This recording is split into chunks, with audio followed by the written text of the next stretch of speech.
Fu Manchu coming here from the grave? I am here, Doctor. Already risen.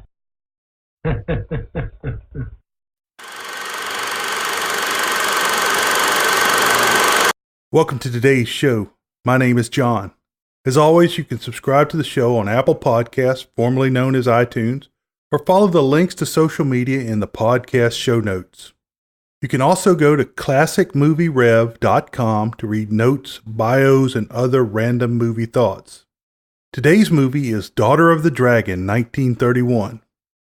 This is actually the third Fu Manchu movie and the first to feature real Asians. The first film was The Mysterious Dr. Fu Manchu, 1929. The film was set during the Boxer Rebellion in China. Fu Manchu's wife and son are killed, and he vows to take revenge on the English officers he blames for their death. The second film is The Return of Dr. Fu Manchu, 1930. In this film, Fu Manchu takes his revenge on the people he blames for his wife and son's death until he is stopped by Scotland Yard. This movie features the great Chinese-American actress Anna May Wong, Japanese silent film actor Sessue Hayakawa, and Swedish Warner Oland as Fu Manchu. Huh? This movie is rated 6.2 on IMDb.com and has a 44% audience score on RottenTomatoes.com. However, the movie is better than these scores indicate. Wong is reminiscent of Norma Desmond as she works her hands while speaking. Take the time to watch this wonderful pre-code film. Actors. Right, and I'm a Shakespearean actor. Warner Oland was in this film for only a short time. The Swedish actor played the evil Dr. Fu Manchu. Oland was first covered in Werewolf of London, 1935. Holmes Herbert was cast as Sir John Petrie. He was also not in this movie for a great amount of time. Herbert was covered in The Verdict, 1946. Lawrence Grant returned as Scotland Yard's Sir Basil Courtney. Grant was first covered in The Mask of Fu Manchu, 1932, where redhead Myrna Loy was chosen to play daughter to Boris Karloff's Fu Manchu. Anna May Wong played Ling Moy, daughter of Fu Manchu. Born in Los Angeles in 1905, this Chinese-American became the first movie star with that heritage. In spite of this, she faced massive discrimination in America. Wong's family lived in and around Los Angeles' Chinatown during the era of early filmmaking. As a young girl, Wong would go to the local Nickelodeon to watch shorts and often visited production locations where she would ask for work. Very much against her family's wishes, a family friend helped her get a small uncredited role in The Red Lantern, 1919. This was also the time period when she adopted the name Anna May Wong. It took 2 years for her to get a credited role. She finally dropped out of high school to pursue a full-time acting career. Wong got small parts in films like Dinty, 1920, Bits of Life, 1921, where she played Lon Chaney's abused wife, while he acted in Yellowface. Shame, 1921, and The Toll of the Sea, 1922, a Chinese adaptation of Madame Butterfly. She was now a star but had to suffer through miscegenation laws. As a result, she kept getting smaller roles while the main leads went to white actors in Yellowface. She continued in Drifting, 1923, a Western, Thundering Dawn, 1923, as an Eskimo in The Alaskans, 1924, and as Tiger Lily in Peter Pan, 1924.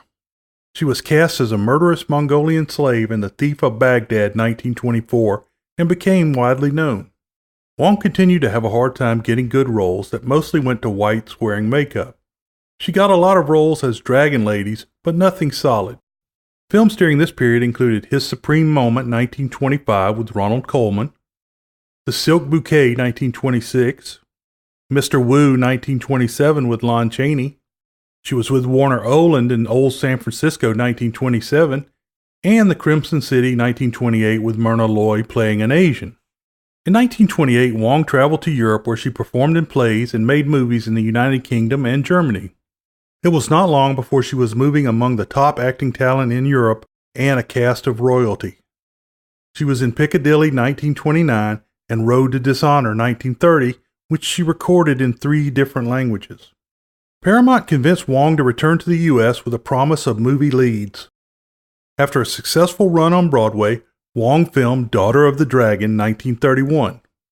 She also had a part in Shanghai Express, 1932, with Marlene Dietrich. Then she started getting hit with Looking Too Chinese to play a Chinese role. Wong returned to Europe and made, among other films, Daughter of Shanghai, 1937, Dangerous to Know, 1938, King of Chinatown, 1939, and Island of Lost Men, 1939. Wong did not make films from 39 to 41. She had a few propaganda films during the war, including Bombs Over Burma, 1942, and Lady from Chungking, 1942. Her work dried up during the war years, and her next film did not come out until 1949. She had a short-lived detective series on television in 1951 called The Gallery of Madame Li Song. Wong did well in Portrait in Black, 1960, with Lana Turner, and was offered a major role in Flower Drum Song, 1961. Sadly, she died before the film could begin. Wong died in 1961 at the early age of 56. Sessue Hayakawa played Chinese detective Ah Ki. Hayakawa was born in Japan in 1889. Hayakawa's family was very prestigious, and his mother belonged to the samurai class. He initially tried to join the Japanese Navy, but was medically ineligible. He then turned to acting and joined a theater troupe. In 1913, he traveled to the U.S., where he was seen acting and given 2 film roles, The Wrath of God, 1914, and The Typhoon, 1914. These films made Hayakawa the first Asian in American cinema. The great director Cecil B. DeMille cast Hayakawa in The Cheat, 1915, where he starred as an ivory merchant that had an affair with a white, played by actress Fannie Ward. The movie caused a lot of controversy, but nonetheless made Hayakawa a bigger silent star. Through the 1910s, he was the highest paid actor in Hollywood. Eventually, Hayakawa left the future Paramount Studios to start his own production company. Movies from this period include The Dragon Painter, 1919, about a wild artist that loses his talents when he finds love. Don't we all? Following World War I and the resulting economic slump, an anti-immigrant wave began in America. Hayakawa left America in 1922. He relocated to France, where he made movies like The Battle, 1923, which had martial arts, Sin Yan's Devotion, 1924, and The Great Prince Shan, 1924. He returned to Hollywood in 1931 for his talkie debut in Daughter of the Dragon, 1931. I thought he was pretty good, but his voice and acting were generally given bad reviews. I did think that he and Anna May Wong showed a style of acting that was clearly based in silent films. He returned to France, where he made a geisha movie, Yashawara, 1937, and a remake of The Cheat, 1937. In 1949, following World War II, Hayakawa returned to Hollywood for the 3rd time. He worked with big stars like Humphrey Bogart in Tokyo Joe, 1949, and Claudette Colbert in Three Came Home, 1950. However, his first big role came playing the sadistic Japanese POW commander in The Bridge on the River Kwai, 1957, opposite Sir Alex Guinness. The film won 7 Oscars, including Best Picture, Best Director, and Best Actor. Hayakawa was nominated for Best Supporting Actor, but did not win.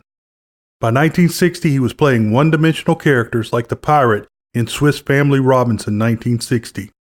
He continued to act until 1966. He returned to Japan, where he became a Buddhist priest.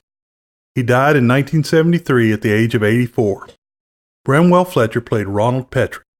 I've not done anything on Fletcher, but he played the idiot that read the mummy's curse. At night, while the damn thing was right behind him in The Mummy, 1932. Frances Dade played Joan Marshall. Dade, whom I have also not reviewed, was bitten by Dracula as Lucy in Dracula 1931. Time for my commercial. I know I can depend on you. There's 6 of you out there that can give me a review on iTunes. Come on, I really need it. It helps the show get found. If you haven't reviewed my show, please jump over there and do it. Also, jump over and review your favorite show too, if it's not mine. I've gotten in the cover of the film noir book, and that should be showing up online pretty soon, and there'll be more ordering details coming. Look for details on the website. Story. Let me explain. No, there is too much. Let me sum up. The text tells that 20 years prior, Dr. Fu Manchu had terrorized London. This movie doesn't really call him Dr. Fu Manchu, but I gave him the honorary title. He blamed the death of his wife and son during the Boxer Rebellion on English General Petrie. Trying to wipe out the Petrie clan, he killed 2 people before he was stopped by Scotland Yard. In London, Princess Ling Moy, Anna May Wong, is a star performer and dancer. She has just completed her final London performance before a planned South American tour. Her manager Morloff, Nicholas Susani, comes to see her in the dressing room. He has an engaged couple with him, Joan Marshall, Francis Dade, and Ronald Petrie, Bramwell Fletcher. Come in, Morloff. As always, my friends and guests of the evening, Miss Joan Marshall and her fiancé, Mr. Ronald Petrie. Ling Moy is honored. Your dancing bewitched us. May I too congratulate you? Ling Moy shall endeavor to deserve this praise. Ling Moy is staying at the home of Morloff, and the next-door neighbors are the Petries. Ronald is very starstruck by Ling Moy.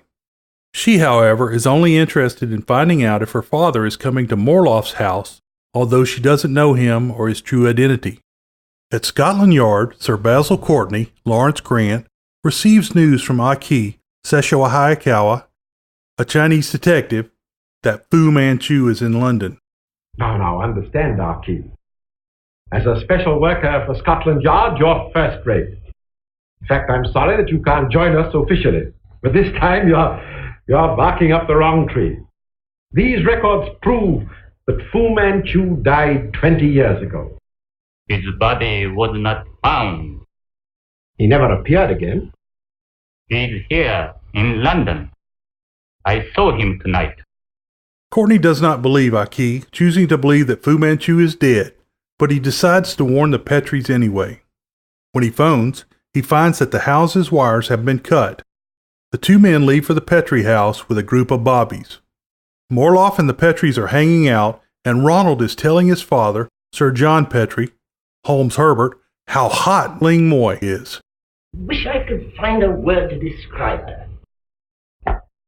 Exotic, that's the word. And, she's intriguing, if you know what I mean, Father. He knows very well what you mean, Ronald. At your age, he was very much like you. Even more so, I should say. While his fiancée is sitting right there. Roger, Harold Minger, the secretary to Sir John, comes in, and he is clearly blind without his glasses. The hands of Fu Manchu, Warner Oland, are shown mixing something into Sir John's pipe tobacco in the study. Sir John and Rogers head to the study, and Fu Manchu flees. As soon as he sits down, Sir John packs his pipe and begins smoking. Roger shows him threatening letters from Fu Manchu. They try to call Scotland Yard, but realize the line is cut. Rogers leaves to call from Morloff's house. Fu Manchu announces to Sir John that he is in the room. Fu Manchu coming here? From the grave? I am here, Doctor. Already risen. Fu says he wants to wipe the slate clean. Sir John pulls and hides a gun behind his back. Finally, Sir John fires the gun at Fu Manchu, but the bullets have been removed. The effects of the poison in the tobacco begin to take effect. Fu has Sir John under mind control. Sir Basil and Aki arrive just in time to see Fu Manchu mind-forcing Sir John to the top of the stairs. Fu claps his hands, and Sir John falls dead. Fu raises a knife to kill Ronald, but Aki shoots him. They chase the fleeing Fu. Morloff opens a secret passage under the stairs, where Harry Potter lives, and allows Fu to escape to his house. So, Morloff is a bad guy and a Talon agent. Amazing. The police cannot find Fu Manchu. Over at Morloff's house, 2 of Fu's helpers bring him through the secret passageway. The wounded Fu asks that Ling Moy be brought to the altar room. This Morloff character is all in. Ling Moy is brought to meet Fu, who expects to die within the hour. Ling Moy is shown the family dragon crest, and she knows that she is the daughter of Fu Manchu. She takes it really well. Fu says he is shamed because he cannot complete his mission and has no son to pass the work on to. Ling Moy jumps right in and takes up the mantle. She vows that she will be his son, and he calls her man-daughter. My honored father. May your days be laughing song, and may the blood of your father course warmly in your veins. And my sacred work is unfinished. A Petri still lives. The dishonor is burned upon my forehead. Only one of the house of Fu can redeem our honor. The blood is mine. The hate is mine. The vengeance shall be mine. My flower daughter, the knife would wither your petal fingers. Gods of my ancestors, if only thou had granted me another son. Father, Father, I will be your son. I will be your son. Swear, man-daughter. As Fu dies, he hatches a plan to make it seem that he was trying to murder Ling Moy. This way, she will be above suspicion and have access to the Petries. Sir Basil, Aki, et al. Hear screaming that Ling Moy is being killed. They rush into Ming Loy's room and shoot Fu Manchu. Ming Loy thanks them as she has been instructed. Ronald tries to ease up on Ling Moy. Later, Ling Moy prays to her father in front of the dragon tapestry and redevotes herself to the mission. 2 months have passed and Ronald is snaking on Ming Loy without regard to old... What's her name? Oh yes, it was Joan, and she shows up and is a little snotty. These last 2 months have been very, very beautiful, and I've had terrible regrets over your going. Will you? Yes, many. Then chuck everything and stay. If I stayed, would my hair ever become golden curls? And my skin ivory like Ronald? Strange, I prefer yours. I shall never forget your hair and your eyes. It's only a passing fascination. It was fascination.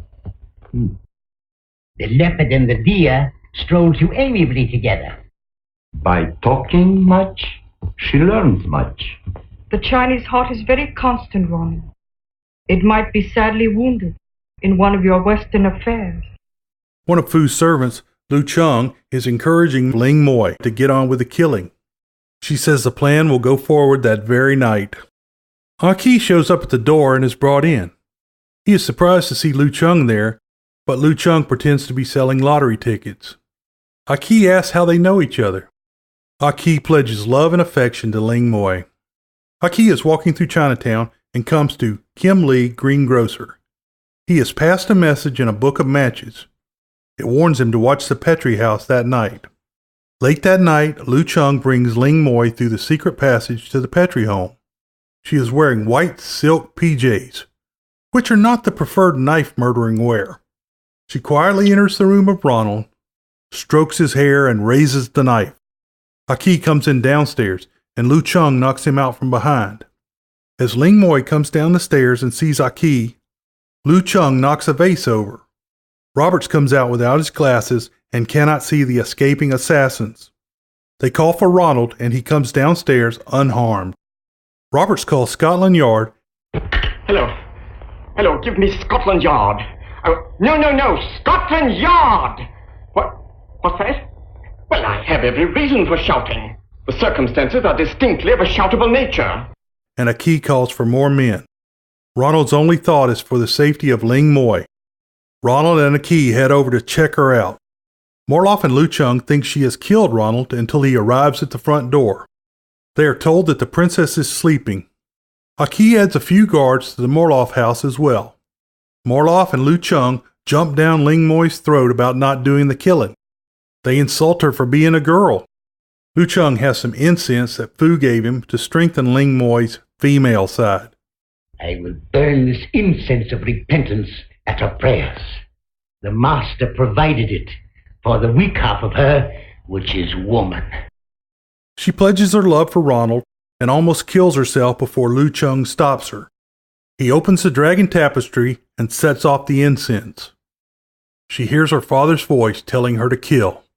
In the morning, Ling Moy is all in. The plan is to lure Aki away from Petrie. That night, Morloff calls Aki, and then Ling Moy invites him over in a really husky voice to say farewell. Aki is led into the bedroom, and Aki is given a ceremonial robe to wear. She comes in all decked out in robes too. Morloff comes in and tells Ronald that Ling Moy has been kidnapped by Lu Chung and that Aki has followed them. Morloff tells them to have Lu Chung's joint raided. Ronald leaves with Roger in tow. It's a trap. They raid the joint and Ronald is led away and trapped behind a fake brick wall. He is clubbed and taken prisoner. The Scotland Yard guys realize that Ronald has been taken. Ming Loi keeps Aki busy with a Chinese banjo serenade. Lu Chung peeps in through a full-face viewport. He gives Ling Moy the signal that it is done. Aki proposes. If we were always together, would not Aki grow weary of everlasting beauty? No. In his paradise, he would grow fat as Buddha. If too fat, I should stop loving Aki and only pray to him. Ling Moy doesn't answer but says she is going away to pray. Aki sees the faceport because it's huge. He looks in and sees Ling Moy and Lu Chung with the knocked out Ronald. Ling Moy has knockout wine for Aki, so he will not have to be killed. He calls her out before he drinks the wine. She tells that she is Fu Manchu's daughter. He says he has a duty, and she says he will be killed if he tries to leave. Finally, she gongs him, but he fights his way out of the house. Morloff, Lu Chung, and another man beat him down in the yard. Morloff goes across and grabs Joan. Aki is a prisoner in Morloff's house. Ling Moy tells him to tie him in the attic. Ronald wakes with Ling Moy holding him. She tries to kiss him. Ronald hears Joan screaming. Ling Moy gets all butthurt that Ronald is concerned about the screaming Joan. Ronald is pretty dense. She finally tells Ronald that she is the daughter of Fu Manchu. Ling Moy plans to put acid on Joan's face. Sir Basil returns from the raid and heads to Morloff's house. Aki stands at the window but can't signal Sir Basil. Finally, he jumps from the window, killing himself to warn the others. Sir Basil and company rush into the house where they have some Rube Goldberg acid-dropping apparatus over Joan. Ling Moy offers Ronald the opportunity to kill Joan. All right, don't let them do it! Anything but that! Anything but that! Stop! Ling Moy is merciful. Kill her! No. Oh, please kill me, Ronnie! The cops bust in, killing Morloff and a henchman. Oh! Rogers figures out the secret passage at last. Ronald and Rogers run ahead to the Petrie house and hide in the dark. Rogers shoots Lu Chung. Oh! Ronald stays with Ling Moy, and she gives him snake eyes, or angry Mrs. Potato Head eyes. Then, as sweet as can be, she asks to surrender. Joan comes in, and Ronald is distracted. Ming Loi raises a knife to stab him, but is shot dead by Aki, who is not dead yet. I think they use this in True Grit. Let me surrender. In the spirit of the House of Fu. Ronald! Joan!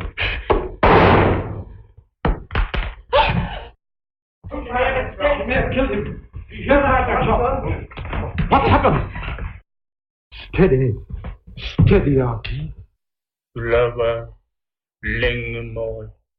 A flower need not love, but only be loved. Aki loves you. Ling Moy dies gracefully, and Aki falls and pledges to love Ling Moy before he dies too. World famous short summary. Love-hate triangle goes badly wrong. I hope you enjoyed today's show. I really appreciate you spending the time listening. You can find connections to social media and email on my site at classicmovierev.com. There are links in the podcast show notes as well. Remember, the show is completely free and independent. All that I ask is that you jump over to Apple Podcasts and give me a review. It really helps the show get found. Beware the Moors.